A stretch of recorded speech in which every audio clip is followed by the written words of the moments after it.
नमस्कार। आज की प्रमुख खबरें। जस्टिस सोनिया होंगी एकमात्र महिला मुख्य न्यायाधीश। 4 हाई कोर्ट में चीफ जस्टिस नियुक्त। 2 न्यायाधीश इसी महीने 22 और 25 को होंगे सेवानिवृत्त, यानी 22 फरवरी और 25 फरवरी 2023 को होंगे सेवानिवृत्त। Tripura high court justice Jaswant 10 दिन के लिए चीफ जस्टिस। आज सुप्रीम कोर्ट को मिलेंगे 2 और नए न्यायाधीश। आइए विस्तार से देखते हैं इसको।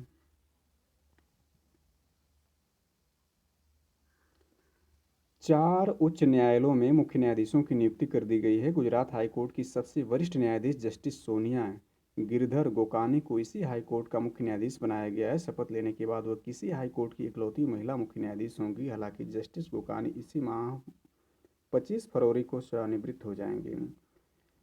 देश में 25 हाईकोर्ट हैं, यानी इम्पोर्टेंट है, नोटेड पॉइंट। देश में यानी भारत में वर्तमान में 25 हाई कोर्ट हैं।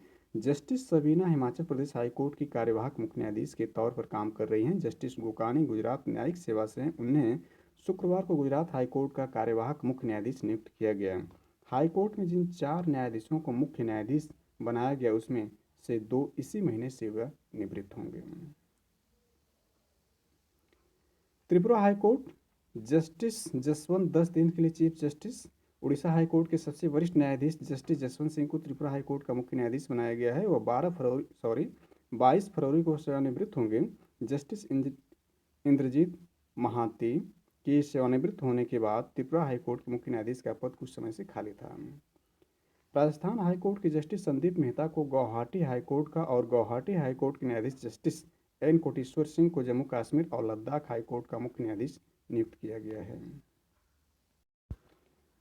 आज सुप्रीम कोर्ट को मिलेंगे 2 और नए न्यायाधीश। जस्टिस राजेश बिंदल और जस्टिस अरविंद कुमार सोमवार सुबह सुप्रीम कोर्ट के न्यायाधीश के रूप में शपथ लेंगे।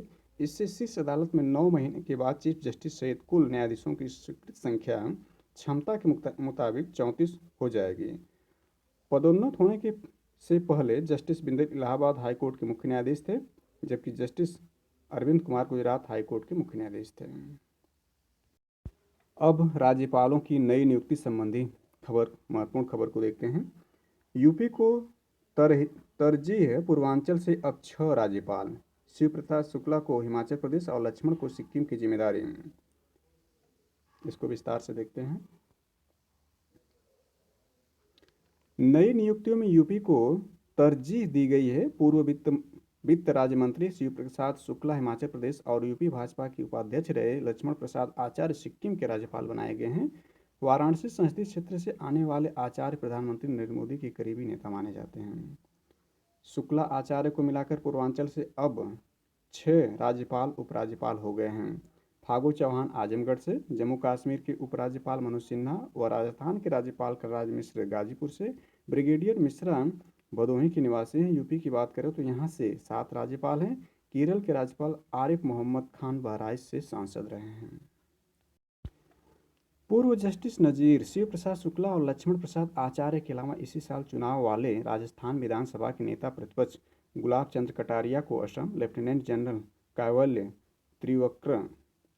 त्रिविक्रम परनाइक को अरुणाचल प्रदेश और तमिलनाडु भाजपा के पूर्व अध्यक्ष सीपी राधाकृष्णन को झारखंड की जिम्मेदारी दी गई है। रमेश बैस महाराष्ट्र और अर्लेकर बिहार के राज्यपाल। 7 राज्यपालों को नए राज्यों में भेजा गया है।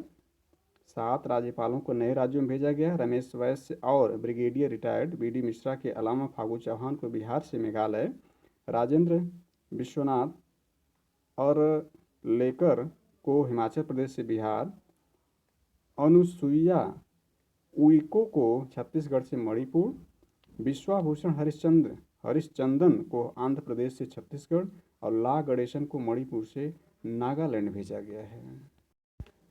बीडी मिश्रा की लद्दाख में नियुक्ति अहम। चीन से तनातनी के बीच लद्दाख में ब्रिगेडियर रिटायर्ड बीडी मिश्रा को नियुक्ति खास मानी जा रही है। ब्रिगेडियर मिश्रा चीन और पाकिस्तान से जंग में अहम भूमिका निभा चुके हैं।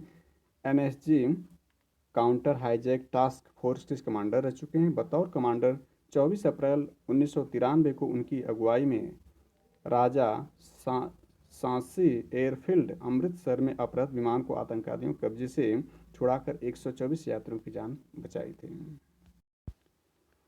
रमेश बैस झारखंड में जिम्मेदारी बेहतर संभाली। रमेश बैस को झारखंड की जगह महाराष्ट्र जैसे अहम राज्य की जिम्मेदारी मिली है। 7 बार से सांसद बैस ने जिम्मेदारी बेहतर ढंग से संभाली। झारखंड वित्त विधेयक 2022 को लौटाने के अलावा सीएम हेमंत सोरेन के चुनाव से जुड़े मामले में मुखर रहे। महाराष्ट्र में केंद्र को अनुभवी चेहरे की तलाश थी, जो बैस से पूरी हुई है। राजेंद्र विश्वनाथ अर्लेकर अनुभव का फायदा। हिमाचल प्रदेश के राज्यपाल राजेंद्र विश्वनाथ अर्लेकर को बिहार जैसे अहम राज्य की जिम्मेदारी दी गई है। बिहार की ताज़ा राजनीतिक परिस्थिति के मद्देनजर केंद्र को यहां पर मूल गठबंधन से जुड़े चेहरों की तलाश थी। गोवा में स्पीकर से लेकर मंत्री पद का अनुभव रखने वाले अर्लेकर बचपन से संघ से जुड़े हैं। गुलाब चंद कटारिया नया नेतृत्व उभारना मकसद।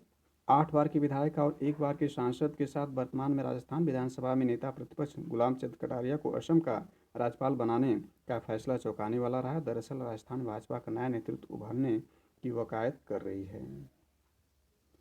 शिव प्रसाद शुक्ला जाति संतुलन चाहती रही है भाजपा। पूर्वी उत्तर प्रदेश में शिव प्रसाद शुक्ला ब्राह्मणों का कद्दावर चेहरा रहे हैं। सीएम योगी आदित्यनाथ की कर्मस्थली गोरखपुर के रहने वाले शुक्ला के माध्यम से भाजपा जाति संतुलन चाहती रही है। इससे पहले उन्हें वित्त राज्य मंत्री बनाकर केंद्र की राजनीति में लाया गया था। हिमाचल प्रदेश में बतौर राज्यपाल ताजपोशी हुई है। जस्टिस अब्दुल नजीर नोटबंदी फैसले को सही ठहराया था। नई नियुक्तियों में सबसे अहम नाम सुप्रीम कोर्ट से बीते महीने ही सेवानिवृत्त हुए जस्टिस एस अब्दुल नजीर का है। आंध्र प्रदेश के राज्यपाल बनाए गए जस्टिस नजीर राम मंदिर मामले में सर्वसम्मत फैसला देने वाली पीठ के सदस्य रहे हैं। जस्टिस नजीर 3 तलाक को अवैध ठहराने और केंद्र की नोटबंदी के फैसले को सही ठहराने वाली पीठ के भी सदस्य रहे हैं। लक्ष्मण प्रसाद आचार्य पीएम के करीबी। राज्यपालों की सूची में उत्तर प्रदेश से जगह पाने वालों में लक्ष्मण प्रसाद आचार्य दूसरा चेहरा है। भाजपा प्रदेश उपाध्यक्ष और एमएलसी रह चुके आचार्य प्रधानमंत्री के संसदीय क्षेत्र से हैं। इन्हें पीएम के करीबियों से गिना जाता है। सिक्किम के राज्यपाल के पद के तोहफे को इसी रूप में जोड़कर देखा जा रहा है। सीपी राधाकृष्णन किशोरावस्था से इस संघ में तमिलनाडु में भाजपा का अहम चेहरा माने जाने वाले सीपी राधाकृष्णन पहली बार राज्यपाल बनने वालों की सूची में शामिल हैं। झारखंड के राज्यपाल बनाए गए राधाकृष्णन किशोरावस्था से संघ में हैं। संघ जनसंघ और भाजपा से जुड़े रहे हैं। कोयम्बटूर से 2 बार सांसद रहे। राधाकृष्णन वर्तमान में भाजपा की राष्ट्रीय कार्यकारिणी के सदस्य हैं। 3 दिन में 33.50 लाख करोड़ के एमओयू योगी। 3 दिन मतलब 10 फरवरी 2023 से 13 फरवरी 2023 के बीच वैश्विक इन्वेस्टर समिट उत्तर प्रदेश की राजधानी लखनऊ में आयोजित की गई। मुख्यमंत्री योगी आदित्यनाथ ने बताया कि 3 दिन तक चले वैश्विक महाकुंभ में प्रदेश में 33.50 लाख करोड़ रुपए के निवेश प्रस्ताव मिले। इस निवेश से 93 लाख नौकरी व रोजगार का सृजन होगा। उन्होंने कहा, पहले निवेश का मतलब सिर्फ एनसीआर में निवेश होता था, मगर समिट में सभी 75 जनपदों के लिए निवेश मिले हैं। पूर्वांचल बुंदेलखंड में भी भारी निवेश आया है। पूर्वांचल में 9.54 लाख करोड़ रुपए था। बुंदेलखंड में 4.28 लाख करोड़ रुपए का प्रस्ताव मिले हैं। 3 दिवसीय ग्लोबल इन्वेस्टर समिट 2023 का समापन निवेशकों के लिए भी फलदायी होगा। यूपी में किया गया निवेश। Uttar Pradesh global investor summit 2023 के समापन समारोह में मुख्यमंत्री योगी आदित्यनाथ ने सबको विश्वास दिलाया कि उत्तर प्रदेश निवेश का सुरक्षित गंतव्य होगा। 3 दिन तक चले समिट की उपलब्धियों की जानकारी देते हुए उन्होंने कहा कि निवेश के इस वैश्विक महाकुंभ में 33.50 लाख करोड़ रुपए के निवेश प्रस्ताव मिले हैं। यूपी ग्लोबल इन्वेस्टर समिट 2023 का समापन। राष्ट्रपति रविवार यानी 12 फरवरी 2023 की शाम यूपी ग्लोबल इन्वेस्टर समिट 2023 के समापन अवसर पर बोल रहे थे। उन्होंने कहा कि इस समिट में मिले निवेश प्रस्तावों से 93 लाख से ज़्यादा लोगों को रोजगार मिलने की उम्मीद है। समावेशी विकास की सोच के साथ आयोजन इस समिट में सार्थक परिणाम आएंगे। यूपी न केवल आबादी के लिहाज से सबसे बड़ा प्रदेश है, बल्कि यह देश की अर्थव्यवस्था में महत्वपूर्ण योगदान भी देता है।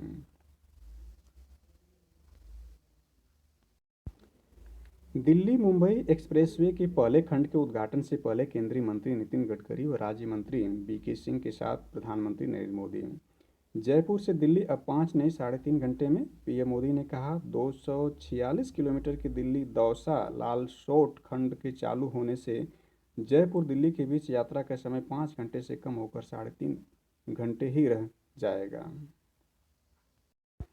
विकासशील भारत की भव्य तस्वीर। पीएम मोदी ने दिल्ली मुंबई एक्सप्रेसवे को विकासशील भारत की भव्य तस्वीर बताते हुए बुनियादी ढांचे में निवेश पर जोर दिया। कहा, अब आधुनिक सड़कें, पोर्ट, मेट्रो और एयरपोर्ट बनते हैं तो देश की प्रगति को गति मिलती है।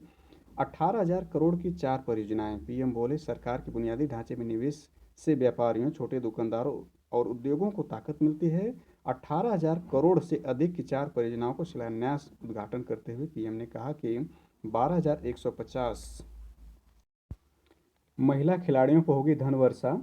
409 नीलामी में शामिल। पहली बार भारत में शुरू हो रही यह T20 लीग 4 मार्च से शुरू होगी, यानी आईपीएल की तर्ज पर यह T20 लीग शुरू हो रही है।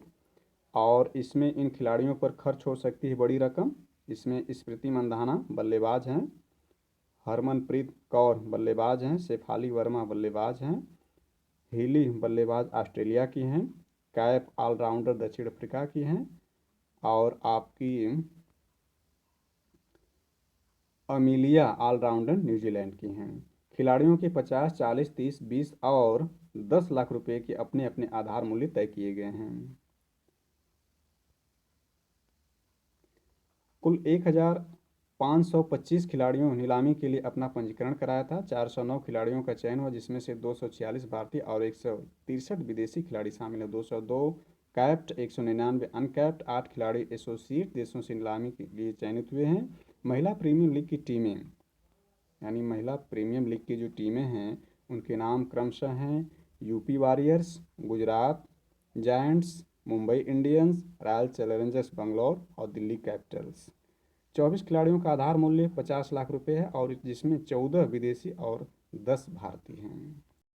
इसको अभी हमने देखा। स्मृति मंदाना, हरमीत कौर, शेफाली वर्मा हेली बल्लेबाज हैं ऑस्ट्रेलिया की, कैप ऑलराउंडर दक्षिण अफ्रीका के हैं, एमिलिया ऑलराउंडर न्यूजीलैंड की हैं। और कुल इसमें 22 मैच खेले जाएंगे महिला प्रीमियम लीग में। यह भारत में पहली बार आयोजित किया जा रहा है।